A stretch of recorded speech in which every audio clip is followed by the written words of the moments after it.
grill on, aga lauda pole. Siis keevitame laua.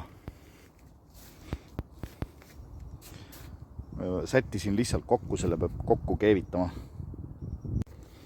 Oi, peab vist maski ette panema, ma näen nii perversne välja. No nii, ja ongi valmis põhimõtteliselt. Ma panen jalgade alla mingid suuremad asjad ka, et need maa sisse ei vaju. Aga töötab veel äkki kongina ka. Et kui keegi tuleb galeriipäevale jänesega grillima, siis saab seda lauda ka kasutada. Süsi tuleb kaasa võtta ja omale meelepärased grillitavad snäkid. Nii, jalgadele tallad ka ja siia tuleb tegelikult veel üht-teist juurde. Praegu ma panin ainult hinged taldadeks. Tundub vist, et on hingestatud töö.